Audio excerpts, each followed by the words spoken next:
bien, je dois avouer que le rapport « Les limites de la croissance », comme on a l'habitude de le traduire en français, appelé communément rapport Meadows, n'a joué à peu près aucun rôle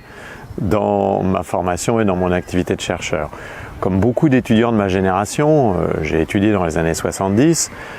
je connaissais l'existence du rapport et je connaissais d'ailleurs l'existence du Club de Rome qui était assez célèbre à l'époque dans le milieu des géographes qui réfléchissaient notamment au rapport Nord-Sud ou à l'évolution du monde. Mais je ne peux pas dire que j'ai lu ce rapport très attentivement avant un temps très reculé par rapport à mes études et je ne peux pas dire qu'il a eu une influence quelconque sur mon travail de géographe. J'y reviendrai parce que je crois que c'est quelque chose finalement d'assez intéressant pour caractériser l'apport de ce rapport dans le travail des scientifiques, en tout cas de ma génération. Je pense que cette réception est très différente pour les jeunes chercheurs d'aujourd'hui ou pour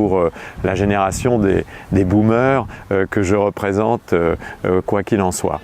En réalité, je n'ai redécouvert véritablement l'intérêt du rapport que beaucoup plus tard, il y a une vingtaine d'années, quand j'ai commencé à m'intéresser à la problématique de la vulnérabilité urbaine et quand j'ai commencé à m'intéresser, notamment pour un livre qui s'appelle L'avènement du monde, où j'essaye de travailler cette question de la vulnérabilité généralisée du monde, j'ai commencé à travailler sur toute une série de textes et d'événements qui pouvaient paraître être fondateurs dès les années 60-70 d'une prise de conscience de l'importance des questions environnementales, on les appelait comme ça à l'époque, questions qui sont devenues ensuite les questions liées au réchauffement climatique, puis au changement global, puis questions que nous avons appris à formuler dans les termes de l'approche de l'Anthropocène. Et j'ai redécouvert en fait le rapport Meadows par le travail que j'ai mené sur la conférence de Stockholm,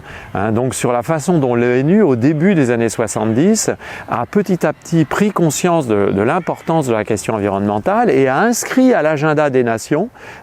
cette question environnementale comme une question tout à fait fondamentale. C'est le cas de la conférence de Stockholm et dès 1973, l'ONU considère que la question environnementale est décisive. Nous sommes très peu de temps après la publication de ce rapport. En réalité, rétrospectivement, je me suis saisi de ce rapport ainsi que de quelques autres textes,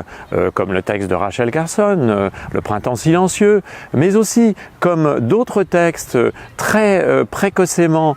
inquiets de l'impact des activités humaines sur les systèmes biophysiques planétaires. Très tôt, dans les années 60-70, des climatologues commencent à s'interroger. Il y a en fait un fourmillement de publications et d'intérêts, et ce qui est d'ailleurs tout à fait passionnant, et là, ce sont les travaux des historiens de l'environnement qui nous le prouvent, notamment à Lyon, le travail de Stéphane Frioux sur les mobilisations environnementales très précoces que l'on peut observer dans la métropole de Lyon et autour de la ville de Grenoble. En fait, dès les années 50, 60, 70, il y a une prise de conscience,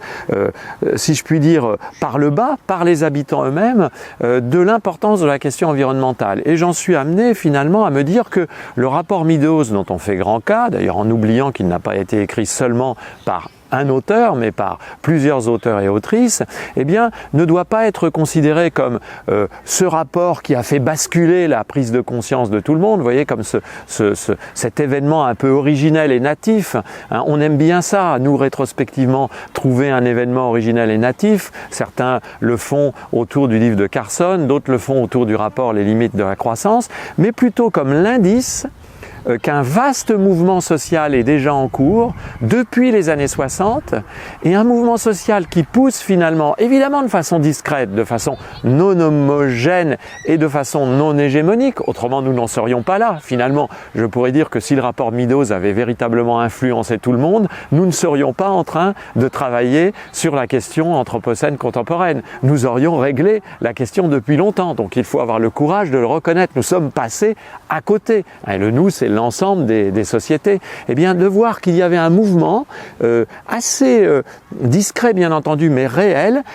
qui dans la société, notamment les sociétés occidentales,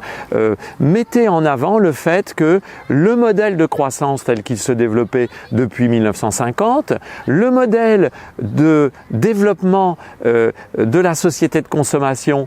tel qu'il se développait avec la promotion de l'American Way of Life et de tout ce que cela supposait, eh bien que ce modèle avait des impacts environnementaux et n'était peut-être pas soutenable. Et donc pour terminer, ce que je trouve intéressant, c'est rétrospectivement essayer de considérer ces rapports et ces grands textes comme finalement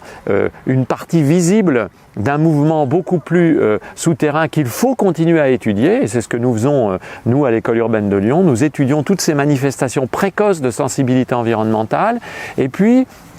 ce qui est intéressant aussi pour le géographe que je suis, attaché aussi à la compréhension des imaginaires géographiques, il est intéressant d'étudier Carson, Meadows, mais aussi d'étudier le nouveau succès de la théorie de James Lovelock autour de Gaïa.